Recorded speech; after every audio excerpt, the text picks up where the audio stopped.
तो गजा में बहुत दिनों के बाद शांति है, खुशी है, आंखों में आंसू हैं, लेकिन गम के नहीं, खुशी के आंसू हैं। और ये सिर्फ इजराइल के लोगों में खुशी के आंसू नहीं है, बल्कि फिलिस्तीनियों में भी खुशी के आंसू है। और पूरा माहौल इस वक्त बेहद खुशनुमा है। इसके लिए ट्रंप को सबने धन्यवाद भी दिया है। लेकिन अब जो स्थिति बन रही है कि सारे बंधक तो रिहा हो गए, अब इसके बाद आगे क्या? आज चर्चा इसी पर होगी कि अब आगे क्या, किस तरह से, क्या इजरायली सेना पीछे हटेगी, स्टेप बाय स्टेप आगे क्या होने वाला है। बातचीत करने के लिए मयंक मेरे साथ है।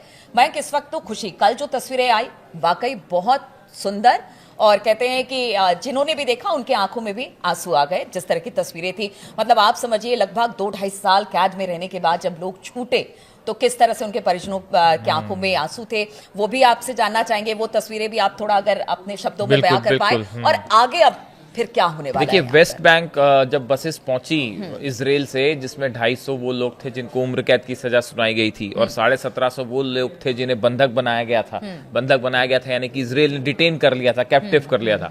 तो ऐसे लोग जब वापस पहुंचे, उसमें बड़े सारे लोग ऐसे भी थे जिनके परिवार वालों को ये उम्मीद ही नहीं थी कि अब वो जिंदा होंगे, और बड़े ऐसे देख रहे थे कि पता नहीं हमारे लोग आएंगे कि नहीं। और देखिए, जैसे ये बसेस जब पहुंची वहां पे, बड़ा जबरदस्त वो सीन्स थे, और शायद हमेशा के लिए इतिहास में ये दृश्य जो है वो दर्ज कर लिए जाएंगे, और आने वाले समय में सालों तक ये हमेशा लोगों की मेमोरी में रहेंगे।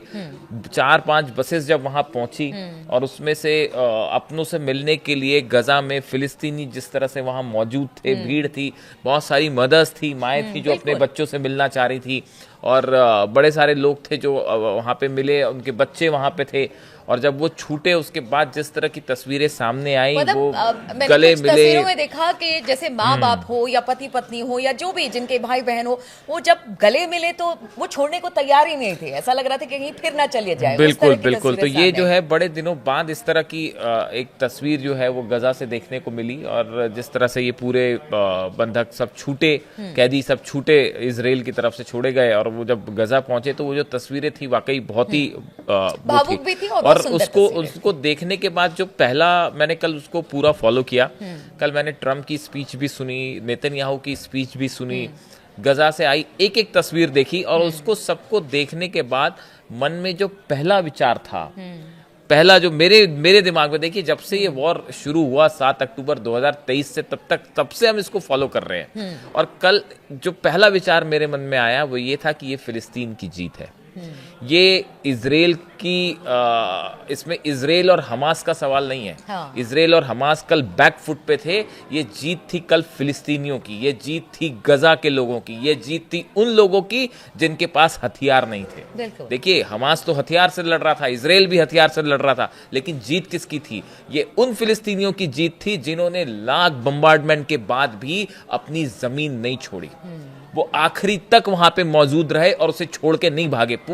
पूरी दुनिया चाह रही थी कि वो जमीन खाली कर दें और पीछे सरक जाएं, लेकिन फिलिस्तीनी डटे रहे। ये जीत फिलिस्तीनियों की है, ये जीत फिलिस्तीन की उन हजारों माओं की है जो वहां पे हर दर्द सह के जमी रही। ये उन बच्चों की जीत है जिनकी वहां पे मौत हुई, और उसके बाद भी जो है बहुत सारे बच्चे वहां पे भूख प्यास से तड़पते रहे, लेकिन वो जमे रहे वहां पे। तो कभी तो मतलब यहाँ पे एक तरह से कभी तो सुबह आएगी, कभी तो यहाँ बेहतर हालात होंगे। ये जो कल की घटना थी, इसने एक बार फिर साबित कर दिया कि आप किसी भी दूसरे देश की जमीन पर जाके कब्जा नहीं कर सकते। ये हिस्ट्री है और ये हमेशा से होता रहा है और आगे भी ऐसा ही होगा। आप देखिए, गजा कहाँ बड़े बड़े मुल्क जिनके पास इतनी बड़ी सेनाएं हैं, इतनी बड़ी एयरफोर्स है, मिसाइल्स हैं, क्या नहीं है, लेकिन छोटी सी जगह है गजा। लेकिन गजा में फिलिस्तीनियों की हिम्मत जो है वो बड़े बड़े देशों के सेनाओं पर भारी पड़ गई। कल ये जीत फिलिस्तीन की थी, ये जीत ना हमास की थी। अगर आप मेरी व्यक्तिगत राय मांगेंगे, ना ये हमास की जीत थी ना इजराइल की जीत थी, ये फिलिस्तीनियों के हिम्मत की जीत थी, ये फिलिस्तीनियों के साहस की जीत थी, और जो लोग उनके साथ खड़े हुए थे ये उनकी भी जीत थी। इसमें बहुत बड़ी भूमिका ईरान की भी है, अली खामेनी साहब की। बड़ा क्रेडिट ऐसे देशों को भी जाता है जो इस मुश्किल हालात में फिलिस्तीन के साथ खड़े रहे। बहुत सारे यूरोपीय देश हैं जिन्होंने आखिरी में इजराइल पर जबरदस्त दबाव बनाया, हम ऐसा नहीं कहेंगे कि उनका क्रेडिट नहीं है। बड़े सारे यूरोपीय देश हैं जिन्होंने आखिरी में जो है वो गजा के लिए, फिलिस्तीनियों के लिए बड़ा स्टैंड लिया। ये उन सब की भी जीत है। कल ये ह्यूमैनिटी की जीत हुई है फिलिस्तीन में। बिल्कुल सही कहा। अब आपका जो दूसरा सवाल है वो कि आगे क्या होगा, ये बात बहुत ज्यादा उलझी हुई है। कल देखिए काहिरा में जो बैठक हुई जिसमें डोनाल्ड ट्रंप समेत 20 से ज्यादा देशों के राष्ट्राध्यक्ष शामिल थे। गाजा पीस प्लान पे सिग्नेचर हुए, डॉक्यूमेंट साइन किए गए। इसमें बड़ी सारी चीजें ऐसी हैं जो अभी भी ग्रे एरिया है। एक होता है ब्लैक, एक होता है व्हाइट, एक होता है ग्रे एरिया, जिसमें अभी बहुत सारी चीजें तय नहीं है, सहमति नहीं बन पाई है, सहमति अभी नहीं है। इस पे सेकेंड दौर की बातचीत होनी है और यहां से कभी भी मामला यू टर्न ले सकता है। इसका बड़ा स्कोप बना हुआ है, जिसमें सबसे जो बड़ी बात है, देखिए पहली बात तो यह है कि इसमें डोनाल्ड ट्रंप तो शामिल थे ही, उसके साथ दुनिया भर के कई, अब्दुल फतेह अल सीसी मिस्र के जो राष्ट्रपति हैं वो थे, ब्रिटेन के प्रधानमंत्री कीर स्टारमर थे, जर्मनी के चांसलर फ्रेडरिक मर्ज थे, कनाडा के प्रधानमंत्री मार्क कार्नी थे, शहबाज शरीफ मौजूद थे। ईरान को इनवाइट किया गया था, ईरान नहीं पहुंचा। इसमें हमास और इजराइल नहीं थे। जो सबसे जो हैरान करती है कई चीजें मुझे तो कभी कभी इंटरनेशनल रिलेशंस में, कि गजा में जो सब कुछ हो रहा है उसमें दो पार्टी कौन है, इजराइल और हमास, और वो दोनों के दोनों कल इस कायरा में जो समिट हुई इसमें मौजूद नहीं थे। गजा जो पीस प्लान साइन हो रहा था उसमें वो दोनों मौजूद नहीं थे। इसमें काफी कुछ चीजें बताती कि मामला गड़बड़ है। आपने कल अगर ट्रंप की स्पीच सुनी हो, आपने अगर कल नेतन्याहू की स्पीच सुनी हो, आपने कल अमेरिका की तरफ से कोई भी बयान सुने हो, तो एक बड़ी गौर करने वाली बात थी, किसी भी पॉइंट ऑफ टाइम पे डोनाल्ड ट्रंप ने ये बात नहीं कही कि हम एक स्वतंत्र देश के रूप में फिलिस्तीन को स्वीकार करेंगे। ये बात कहीं भी डोनाल्ड ट्रंप ने नहीं कही। आप पूरी स्पीच उठा के देख लीजिए। ये एक बड़ा मुद्दा आगे बनने वाला है, जो आप मेरे शब्दों को याद रखिएगा। फिलिस्तीन राष्ट्र को मान्यता न देने का मुद्दा आगे चल के एक बार फिर इस पूरे रीजन में एक विवाद का कारण बनेगा।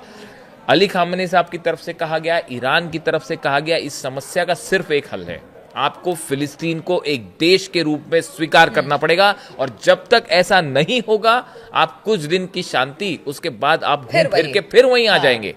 देखिए दूसरी बड़ी बात जो है, ये पहली बात, दूसरी बड़ी बात आप समझिए कि अभी इजराइल की जो फोर्सेस हैं, इजराइल की फोर्सेस जो हैं 53%, अगर हम पूरे गजा की बात करें 53% हिस्से से गजा की फोर्सेस जो है वो पीछे हट गई, धीरे-धीरे लेकिन से पीछे हट रही है। आगे 40% और उसके बाद 15% तक उसकी वापसी आगे होनी है। लेकिन वो इस बात पे तय करता है कि हमास अपने हथियार छोड़ रहा है या नहीं छोड़ रहा। देखिए बड़ी सारी शर्तें हैं जो उलझी हुई हैं। 53% एरिया है गजा में, जिसमें हमास ने हामी अब तक 53% पे वापस आ गई है फोर्सेस। आगे बताया जा रहा है कि और 40% एरिया जो है उस पे भी वापस आई जाएंगी। इस तरह से चीजें हैं, वो फेज में डिवाइड है।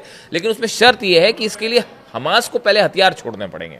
अच्छा, ट्रंप का एक बयान मैंने ये भी देखा कि अगर फिर से युद्ध जैसे हालात बनते हैं या हमास उधर से हमला करता है, तो फिर इस बार जो हालात बनेंगे वो पहले से भी ज्यादा बदतर होंगे। देखिए अभी डोनाल्ड ट्रंप का जो स्पीच थी वो तो कल कुल मिला के पीस पर है। मतलब उनका जो हाँ उनका कल का जो एजेंडा था डोनाल्ड ट्रंप का, वो नोबेल पीस प्राइज भले उन्हें ना मिला हो, लेकिन सब देशों ने उन्हें समर्थन दिया। उन्हें पीस प्राइज तो नहीं मिल पाया इस बार, लेकिन वो शायद अगली बार की उम्मीद में है, क्योंकि नेतन्याहू ने कल उनसे कहा कि इस बार नहीं मिला, शायद अगली बार मिल जाएगा। तब तक तालिबान और पाकिस्तान का भी झगड़ा दूर कर तो हाँ, अभी बहुत सारी पीस करवानी उन्हें। रूस और यूक्रेन के बीच उनका अगला टारगेट है जो है। लेकिन ये जो बात है, जो आपने बात कही, देखिए नेतन्याहू का एक बयान आया है, हमास अपना आर्म्स छोड़ेगा, निशस्त्रीकरण होगा उसका, और गाजा को भी पूरी तरह से हथियार मुक्त करवाया जाएगा। अगर यह आसान तरीके से हो सकता है तो बहुत अच्छा है।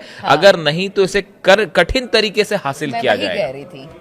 यानी देखिए नेतन्याहू का बयान साफ है, उनकी मंशा साफ है कि अगर हमास हथियार छोड़ता है तो ठीक है, वरना फिर से आप जंग वाले मोड में आ जा रहे हैं। ऐसे में सवाल यही बार बार पूछा जा रहा है कि जब हमास को हथियार ही छोड़ना था तो फिर उसने इजराइल पर हमला क्यों किया, बंधक क्यों इतने दिन तक बनाया, पूरा गाजा तबाह हो चुका है। इधर कहा जा रहा है कि जब इजराइल को भी इतने सारे फिलिस्तीनी छोड़ने थे तो फिर ये सब कुछ सवाल बहुत उठ रहे हैं इसको लेकर मयंक, जिस तरह से आप भी देखिए कह रहे हैं कि ये बात कल से कई सारे लोगों ने मुझसे पूछी, जो आप पूछ रहे हैं कि भाई अगर यही इसका एंड होना था तो ये जंग क्यों फिर हुई, क्यों जंग की? ये जंग क्यों की, हमास ने क्यों जंग की, इजराइल ने क्यों हमले किए। देखिए इसका एक जवाब ये है कि जब भी ऐसी सिचुएशन बनती है आपको थोड़ा सा रियलिस्टिक अप्रोच के साथ इसको एड्रेस करना पड़ेगा कि जब भी ये हालात बनते हैं तो उस समय कोई भी देश जो है या कोई भी संगठन जो विरोध कर रहा है वो कोई बहुत लंबी प्लानिंग नहीं करता। वो ये होता है कि अगर आपने हमला किया तो अगले 24 घंटे के अंदर सामने वाले देश ने भी हमला कर दिया।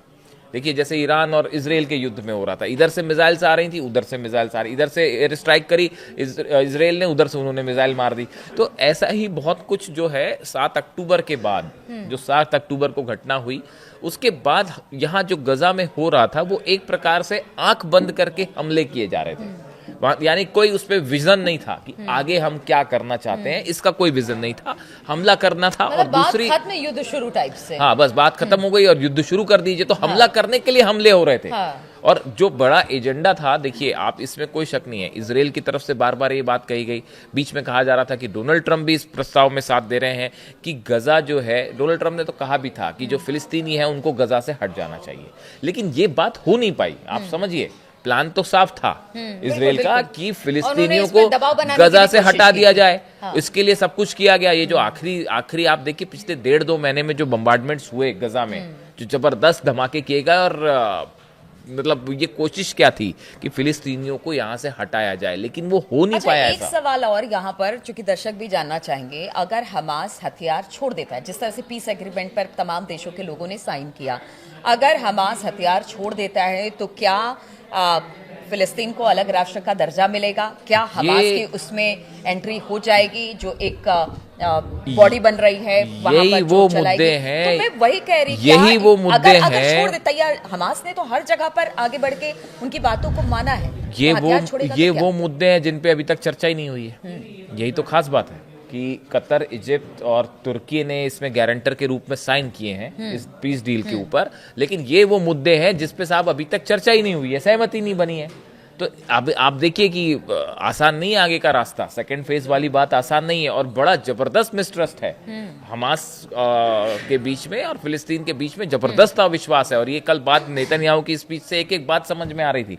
अब यहाँ से आगे क्या होगा, इसमें सबसे बड़े जो 3-4 मुद्दे फंसे हुए हैं कि बॉडी का कौन रूल करेगा। अब बताया जा रहा है कि 200 सैनिक अमेरिका भेज रहा है गजा में, जो मॉनिटर करेंगे वहां पे कि राहत सामग्री दी जा रही है नहीं दी जा रही। 600 ट्रक्स जो है वो एंटर करने शुरू हो गए हैं। फिलहाल कुल मिला के जो इससे पॉजिटिव बात निकल के आई है, इस समय की बात, बहुत ज्यादा आगे की प्लानिंग नहीं की जाए, जो बात सामने है वो ये है कि फिलिस्तीनियों को फिलहाल जल्दी ही जो बेसिक नीड्स हैं उनकी वो मिलनी शुरू होगी, और जो कपड़े हैं, दवाइयां हैं, वो मिलनी शुरू हो जाएंगी, खाना मिलना शुरू हो जाएगा। ये एक बड़ी राहत की बात है। वहां बहुत ही बुरे हालात थे। अब इस डील का आगे क्या होगा? देखिए डोनाल्ड ट्रंप तो कल ऑब्वियसली थे ही मिडिल ईस्ट में, वो वापस निकल गए हैं। तो अब कल तो सब कुछ अच्छी बातें थी, कल पीस की बात थी, कल शांति की बात थी, लेकिन वो कहते हैं ना कि जब शांति की बात फिर से कब युद्ध में बदल जाए, तो तूफान से पहले की शांति। हाँ, तूफान से। एक वो कोट है, मैं भूल गया किसका, उन्होंने कहा कि when man are at war they dream of peace and even go so far as to plan for it, but when peace is won they turn to other things। कि लोग जो है शांति की कल्पना करते हैं और शांति तक पहुंचने के लिए बड़ी बड़ी बातें करते हैं, लेकिन जैसी शांति मिल जाती है वो फिर से युद्ध की तरफ चल पड़ते हैं। तो यहाँ जो है कुछ ऐसा ही होता दिखाई दे रहा है। और आप देखिए अगले 3 दिन, हम आपको फिर कह रहे हैं, हम आपको फिर टाइम लिमिट बता रहे हैं, अगले 72 आवर्स में इस बात का जवाब आपको मिल जाएगा कि हमास के साथ इजराइल वाकई डील की तरफ आगे बढ़ रहा है या फिर से मामला बिगड़ सकता है। सिर्फ 72 आवर्स रुकिए। और आप देखिए मयंक, जिस तरह से 72 घंटे एक आखिरी बात और ये कि कल नेतन्याहू और ट्रंप, मैंने अपने पिछले वीडियो में भी बात कही, उन्होंने ईरान को लेके कई बड़ी बातें कही हैं। और ईरान को लेके एक तरफ तो ट्रंप ये भी कह रहे हैं कि मैं डील के लिए तैयार हूं, लेकिन ये भी साफ है कि अगर डील ईरान के साथ नहीं होती है तो फिर मिडिल ईस्ट में मामला गड़बड़ाएगा और उसकी शुरुआत ईरान से होने जा रही है। चलिए ठीक है, अभी तो फिलहाल गाजा में शांति है, खुशी है। कल की जो खुमारी है लोगों ने उसे अभी उतारी नहीं है, उसी खुमारी के साथ, वो पीस के साथ और वो अच्छे दिन के आने के इंतजार में है। लेकिन अब आगे देखना होगा, जो आगे आने वाले दिन है उसमें हमास और इजराइल के बीच में किस तरह से बातचीत होती है, अमेरिका की भूमिका क्या होती है, क्या ये शांति आगे भी बरकरार रहती है, इस पर लगातार हमारी नजर बनी रहेगी। आप बने रहिए हमारे साथ।